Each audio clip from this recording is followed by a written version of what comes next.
Maneva na se ma PENDREAM TV. PENDREAM TV de osia dem yopo. Feeling it is empty anano memre dan bezia no pay. Yeah. MPP feeling no. Oh. You better than me. At least and the acid and mum. I've been a poison about any, but I think that President Mahama and for manage baby and Tiama will be adrenaline. I can't. Yeah, who show down. But what is important is Nra Saturday Omoko Kui flag bearer. Maybe after 2024 December election. My concern is when you know mu ma mutu mu ana mu huni odware yiye na se obi fi mu a untimi hu sade onim ajare se omko opposition no mu nyina beye former officers itu hu de wodi kwadu ebo no yiye ma na yiye but nyame adarum anna aka say omo asan koyi Dr. Bawumia as flag bearer. And then Yamia Daruma. Yedi chiri Eddie so near ni Ehudi and Anado Ebekano platform. Nina say President, Vice President Bawumia. Any President Akufado. Oma Bobrayi pap. In fact, we, Mama Rebecca Freewa, President, Vice President Bawumia, one of the most competent trainees, loyal accomplices. In fact, a friend of President Akufado and his Vice President for 8 years. Another 8 years as running mate. And we MPP mu bia on nanado eda extra and na Dr. Bawumia and ane wasan so abeye MPP leader. So here, let me say, okay, nanado repackage na ya ka ho asep no eno na asan so asate this year. Now Mustapha, I were you surprised the outcome? Nano memne dano. Dabi. The only thing that would have surprised us, let's say, thank MPP executive Eddie Woman see from thank Omuye Omojumaya. Now in war. Abaymu, Abayno, Subanya, what then a dear. Now can say that another Bassa program maybe. 2. Near the some man a crime crab on the casa. 3. Na enkanse se wo mbepene so ama nanado minister bia contest this election no adendra enyo mo na fa party din anya wo mo na yetra ha o maboman eni eja wo mo asan so akọ repackage wo mo ho ena o maba so we knew that there was nothing different and 2 nanado a osa ba ho no confirms say they still have appetite for the politics of Ghana. Because unrepentant and 2 who say with big Ghana Bonibia. And to wa nanado 8 years I do a bro. Who say na we hunwa who Bawumia. The situation is fixed. Who are Bubu Bank? Who say nanado na hunwa Bawumia and a wuhunu. This is the first time in the history of this country. A buying be at Snabaim. And a political party be at Snabaim. 8 years. One more banso. They say we will protect the public purse. You be we are here, yes. You pa America for chow. So your finance minister mra na bonia ye fi se sinyina ono da no no amna metoto na no public person no mo wia nana nado e de anim Bawumia e hyen finfin na two. Is it now na Bawumia sabeye lectures anase oba no in another form? Slogan no be digitalization anase ebeye fundamentals of the economy. What would Bawumia come and say? Anase 1 year in opposition no wasanko school before na is that all it is? Up bottom approach reorganization, up bottom approach, a lazy approach, you know, is that the product, the byproduct? Dr. Mahmoud Bawumia, no. Is that what the MPP want to have as president? The candidate is not fit for purpose. We all know that this fact has been established. Sir, Bawumia's candidature no, has not been groomed to the level that fit for purpose. We all know it. Yabaye, in the last 1 year, even though Obu opposition, I expected Dr. Mahmoud Bawumia to organize a lecture, one single one, and say, look, how President Mahama governing Ghana no, is either cosmetic or is natural, is good for the economy, or the fundamentals have been strengthened. Bawumia ding digitalization yabaye yehusa na Mōcks. So the question is it a new Bawumia or the old one that we know? Number three, there is no record in this country, sir. A sitting vice president has a record that ultra and throw publicly and answer what can be 1, 2, 3 uko fine at the intro and the intro no so kran ye o din konkwansa bi na o se maye wi awanya. So is it President Mahmoud Bawumia ofiri wale a ono ana kwan ne kwan a efiri wale ko boga a wo mo de $32 million e de ama Indian contractor we dia wanyo? Is it the same man the MPP want to make?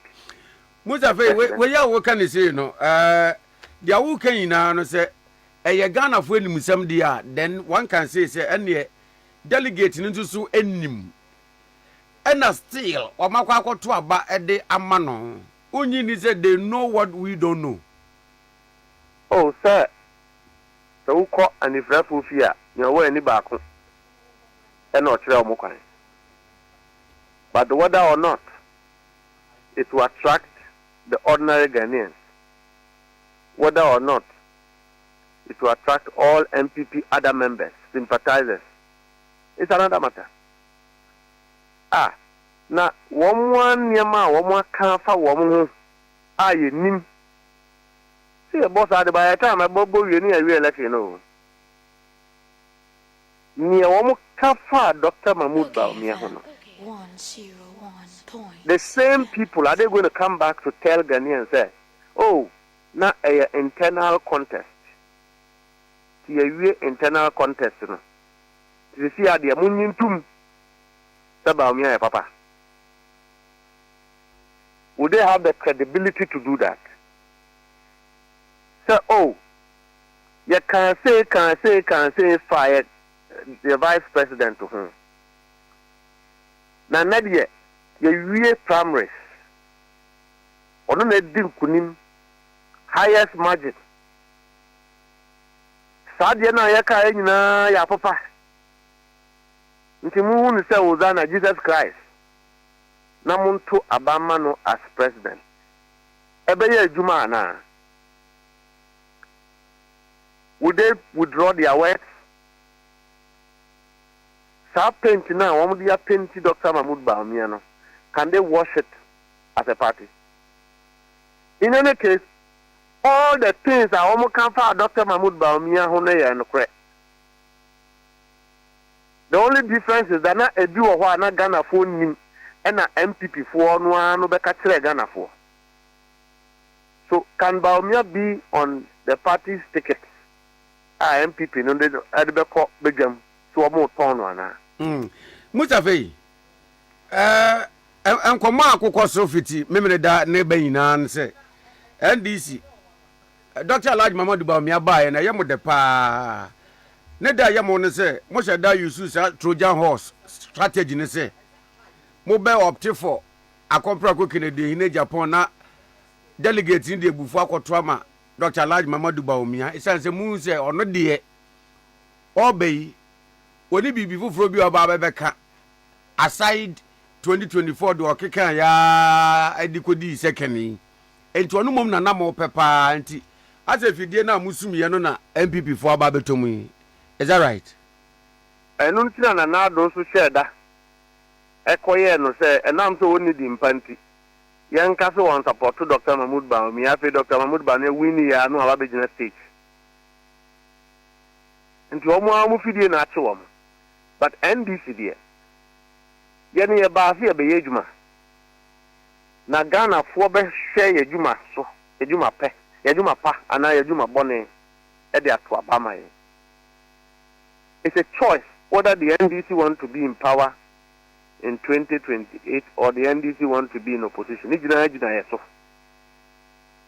doesn't depend on the MPP. Because clearly, I don't know, the NPP is not in the equation of political balance. Meaning, 1 year, by the time one MPP be one national executive election, they will go back for Congress to re-elect a new flag bearer. Hey! Take it from me. How? Because one more analysis year. First, that top-bottom approach I almost started here. No? And we don't know it in our political space. Two, it's not right. You have used illegal members to elect a fresh flag bearer. It's not done. Number 3. Illegal members near one more. Sir, party Biano, there will be a fair election cycle. Every 4 years preparation because the national election defines the reorganization of every political party. So every 4 years every political party renews the mandate of its electoral college. NDC, your electoral college. MPP, one more electoral college. 2, MPP electoral college, is widened up, but you have to be a member in good standing to be able to elect an executive to vote and to also vote to elect a flag bearer if you fall within the equation of the electoral college. As we speak, the 4-year cycle, members of the MPP have not been tested whether they are in good standing or not. Number 2, they needed to have elected or endorsed or acclaimed one members as eligible to vote in order to vote for a flag bearer. That is the problem with the practice they have done. And number 2, the second concept is that party BI lose election. It goes into hibernation and disorganization. And it requires time. It requires strategy. It takes the reorganization process to be able to reposition the party. And when you have gone through the exercise from branch, constituency, region to national, automatically the dynamics changes because it's somewhat likely to rejuvenate your membership, your electoral college. When that happens, the indicators becomes different. The dynamics becomes different. In the MPP for you, by 1 year time, no one who's on party, the members are ready, but the candidate is a bad choice. I'm telling you. By 1 year time, we are national officers, one branch, constituency, national, no. Woman who say Oh, I said, yeah. A young and I say, a member, young Juma Bim. You see, I dear Yaba. Yabe Juma. But candidate now, Omode Kono, a bad choice. Because there's no way Dr. Mahmoud Bawumia can suddenly become a choice by the people of Ghana to be president. On top of Nanado's legacy, on top of the fraudulency, on top of the mismanagement, and how unstrategic they could be. Stage. And he has started the things he did before again. I have thought, my fear now was that MPP should have won itself away from Nanado. Then I would have been afraid. Mustapha, what can't Mampeni Dada Nanado DA? Once I was your former president. Now, Ofra Manyuko people, they certainly say, well, Mabu Jobi say no. Naso Wagana Hankwa, they said it will not be right. Say, obeying away from. Yes, say, we don't reward Ubia Wedi Bonnet. If MPP was a very strong political party, Nanado was a candidate for suspension. Hey, identity. Okay, see MPP for Nam Kurum Kura no much Mutiase. Because any MPP for Nana Omonije a Kwanya Nanado D party no, and almost stories see I say, Obo Amamu Kronua. This is MPP na Frank at 33. So Obo Wamua Omde Amamu Baya Jaya Nanado Tetri MPP Tetri. Oka Wamua Omudu Wamabusia for Ebu Wamanyi Aya Yabukata Nanado Dienim MPP Tetri. But that wasn't the story of the MPP. We all know that. Number 3, Oka Obia, Ofri Konyasono, Wamo party near Tetia Pansam, Audi Musobia, any year. It's Nanado. Obat Francis, one name Sabin Gokoya Ombai, and a Mrantia Wombaka Honso, a book on Jetri, and Womunibri and Esika. Siskanon kwa wamu wia ya nunku wamu dibi buwa wamu party for no ankebo.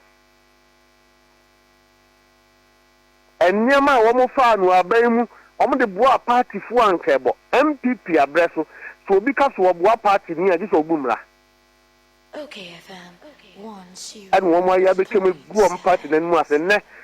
So we are training kwa ko school akwa enim niya kasa odom MPP kwa no ujane because eye nim gwafie. Nina Nanado na kofa by. Niodi Chile Dr. Mahmoud Bawumia. It would have been expected, sir, if Bawumia didn't endorse a Niema President Akufo-Addo Ayena, he would have resigned as a vice president. To show, sir, a Niema Nanado Yano, President Nanado Yano, with respect, Nene ministers Yano. Or no, Dr. Mahmoud Bawumia doesn't endorse it. That it didn't form part of the ideals of the MPP. That too, it didn't form part of the objectives of the MPP coming into power. But what did he do? He participated in it. He's he's a beneficiary of everything that happened under President Akufo-Addo. In fact, he is the heir apparent and have actually inherited the legacy of President Akufo-Addo. And to as we speak. How is Dr. Mahmoud Bawumia going to convince people? Sir, they took a decision together to construct a national cathedral on Fahuyeska. How is Dr. Mahmoud Bawumia going to convince Ghanaians? Sir, he and Nanado took a decision. Sir, Yankosi Dam, Yankosi factories, Yampeno, one district, one factory. Omudi Huska, Omanya Hujma. How are they going to explain, sir, your economic management team, a key decision, sir, Yenko collapse banks in the name of banking sector cleanup only to benefit Kenoforiata? How would they explain to the people of Ghana, sir, President Akufo-Addo, they took a decision in the appointment committee that Yemfa Nana Dunia, any finance minister, eminent conflict of interest, and it is actually conflict of interest. As if that is not enough, the man was empowered to steal our money, and he did indeed stole our money. And how are they going to explain that to the people of Ghana? How is Dr. Bawumia going to do that? How are they going to explain, say, COVID. The way to deal with COVID was a haircut. Ya papa nom ya maame nom pensioners a won asom Ghana. Ati won ba bia nya won musika kakra won de to bank. So oyare a onye bi hwe no ho no. Yenye sika no. Ye wie nso a ya chedi na nkokora na mkrum. How would they explain that to the number of people who have died as a result of this? So clearly, in 1 year, the MPP will be going for another Congress because clearly this is a weak card. This is an obsolete card because it has collapsed. Bawumia's candidature has collapsed and they've not purged themselves away from the legacy about a good economy, that the MPP is known for that his 8 years being in power as president was anything to write home about. A peace. Omefa abutoyim omefa asetina pabi enshira enfamra Ghana force. But again, once President Mahama is president, the focus, the forthrightness is very specific to growth and development, irrespective of who you are. And Nempo MPP for Timiko Congress, na boni BNC. It's good governance. 2, young party for are going to help the president to succeed. We must succeed because that is what we told the people of Ghana. And I am happy, sir. The small group of people, young men, Omanko Hale, Omanko Eyi, Deputy Minister of Finance, Abaye Minister of Finance, Ken, one of whom owned banks for years. Look at what we got. And the Ubo economic management team no move on it. Said they were not part of it. Attaching a radio so and say, announce a story say, Dr. Bawumia didn't endorse what President Akufo-Addo was doing. He forgot, say, or no Attaching was a cabinet minister. So we will not relent on our plight, our course, and our quest to see, sir, there is stability in this country, there's peace in this country, there's growth in this country, and that every Ghanaian should feel that a government is formed because of the people of Ghana. Under MPP, their government was formed because of Yenuanuma Umfirichebi. Nanadu Fiho. And ye jaw without control, and woman dibonnie. The MPP endorsed that thing. We will learn from that and will not make that mistake. See the discipline of President Mahama. Look at his focus as president.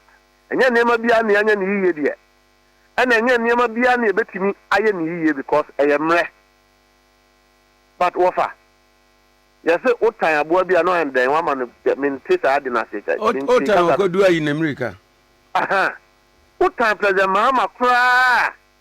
Otimi hu say babia ade ne kono eye esumdwe eni mpuntu na NDC for the eba. President Mahama edi enim. Can you say that about MP? Nti yan konkoda. Ghana ye yi a enyina na ebe yi after election there election beba. Ye be hu obi ade tenten. But we are determined, sir.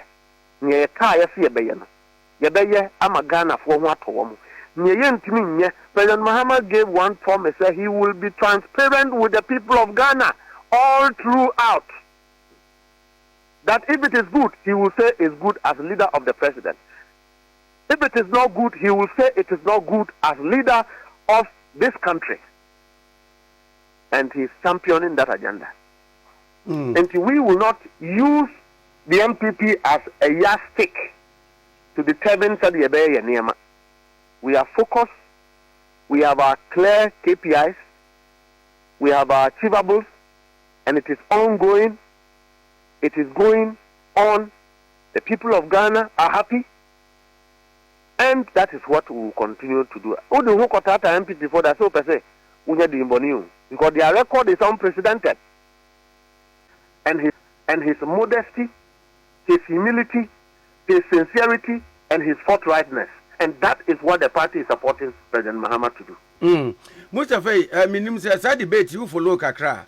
Say dear Bakwa delegate no edu o attention course so ma a reason why they voted for Dr. Alhaji Mamadu Bawumia 2028 then you will present a fresh new face on the ballot paper, whereas Dr. Alhaji Mamadu Bawumia is appearing the second time.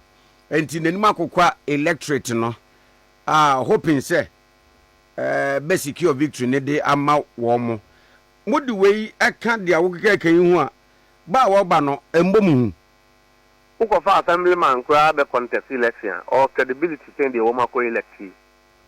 Oh, the credibility is poor performance, bad performance, and insincerity. What is Dr. Bawumia's credibility politically? Put it out. Let's debate it. Let the MPP come on board. Let's debate it. Let them come on board. The man who says that when the fundamentals are weak, the man who organized lectures, the man who took credit for digitalization yet running away from corruption, the man who inherited all the legacies and good policies of President Akufo-Addo, yet when it comes to failure of same, he says he is not responsible for it. As vice president, hey, my brother. Number two, MPP in Kababia say we are presenting a fresh candidate or not. NDC, Yankan Babia say we are going to present a fresh candidate or not. Na yesa na beba. Enyesa na beba edru wa yenyen dru hoye. Hey, we have a mandate to deliver. We have a country to build. We have at least 3 years to govern this country. And after we have done that, it will show us clearly where the NDC stands, what strategies we should foster, what measures we should put in place for Ghanaians to reward us again and give us another mandate. We are not there yet. Now we are going to do branch election, as the convention knows. So we are inviting everybody from any part of this country, from any tribe, from any religion, from any ethnicity, who is educated, who is not educated, who is a business person or a business person, to join the NDC, because in the NDC there's future for everyone. In the NDC, we are Muslim, we are Christian, we are Central region, and now for Western region. So, no S1, that is the NDC's culture. And then we have demonstrated, say, even by data, all educated young men and women, students, graduates, see reason why they should be attracted to the NDC, because there's free speech in the NDC. There's intellectual activity in the NDC. You can see visibly say Enema are informed by intellectuality. It's not exuberance and motive backed by individualism. And no NDC uba join na one restaurant ebia na de wanya bi, but extra one restaurant a party dum pian. You go there now, and now you can say you prepare your branch election, you prepare your constituency election, your regional election, not your national election. You are me a sinkunya, not your access to your home. I have shabba be a dinner. So why I didn't quite obey me win the election? Am I? Our elections is not backed by businessmen and who is rich and who is not rich.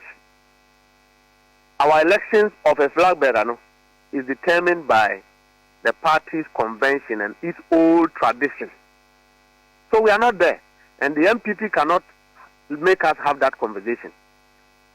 All we are doing now is to help President Mahama and the ministers to deliver.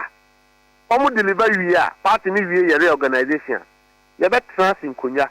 Now you are taking stock. And to this conversation of fresh candidate, no fresh candidate, it is not the MDC's objective at all. All right. Mustapha, better than no pen away there to Wukwe. Yamisha Minia. Menko. Medina. Say we there Amanyoko amu my NDC ni MPP modern da mo hunti. Ba kwasem ye ba nyon kwasem. Mami mi kakra say oye wo kan party amako election mu akoyi flag bearer ni executives. Pen bibisa say eye na say mo kwa abato mu say yi a ensem wa ya na mo keka fa mo ho titru ne candidate no wo metitafo nsema mom to mane wo mo ho no say mu wie say yi a na mo call for unity and kabom to forge ahead for the biggest ambition no a wo hwe MPP die yi a especially this one said they na anu ese no enkabum a wo mo frɛ no hwe feasible Sabio na enye se anu na ese but it just showed say mpejifo ni party no. The weakness of the party is what created the indiscipline, the disorder. Because in the NDC that cannot happen. Obia was qualified to become a presidential candidate of the party and Sopano Ewabedem. It won't happen in the NDC. It won't. It will not. What happened is disorder, indiscipline, disregard to party principles and comradeship. They call it patriotism. It's dismissive. And yet, idea is also. Now, the overcome yet you. And let me tell the MPP, look, you download every single video, every single comment, every single article. Our matro asa woman na woman. You be chronicle. Now say you dey constituency to constituency. Na ya tre Ghana for the woman kafa woman. The woman kafa Dr. Mahmoud Bawumia ho. We will play it. Ube who say MPP ni na eka enye NDC din. Ni who say eno no ye de kwa abatwa. Ana I don't know say betiam ama obi aye president. So for us we take solace and into ye katre NDC ni dia say we have to be measured. We have to be decorous. No matter how provoked you are, remember that you are a member of a party. No matter how unhappy you are with somebody, remember that we are family and we have various ways to resolve our conflicts other than using the public. Our area, there's a reason why our area can Belgium. Because can Belgium one way another than a did attempt ama chilema. Ntianyansa for fear o meka say yen supaya hu obejam but because anyansa for kakra o mo MPP na kwakoda ntino and will be free for all will be akaka de ope and you think these people should regroup to say that give them power to manage this country and you give them for what? Ghana nka ya sesa sabi this country should be handed over to these people. Womutimi di atemwa ko di atem ko du womu a womu ni womu yiri mu ada. I mean this kind of people it's disgusting.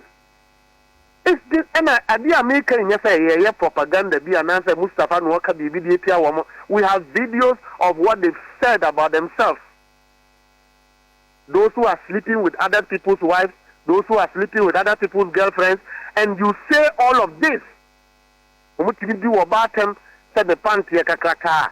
I mean, what kind of if you are trained properly from home and you join a political party that has discipline and forthright executive with elders, will you go to the public to say a thing like that about your party member and still expect that you should be invited to the table of men, a table of dignity, an office of president, the most honorable office of this land? Oh, my brother, please. Ghana is a serious business. Mustapha, better than pay. Na maybe I'm a quaffon to so chow pa. My brother chose to see her. Hey, sir. My dear, I can say, I want them there and can't obey Jamu. That's a pepe. Have a nice day. Thank you. All right. Dedi kama amena PENDREAM TV ase. Na so far so good. Say open online portal e wo Ghana. Nipa share, nipa follow, nipa comment here. To my best of knowledge, without any biases, PENDREAM TV.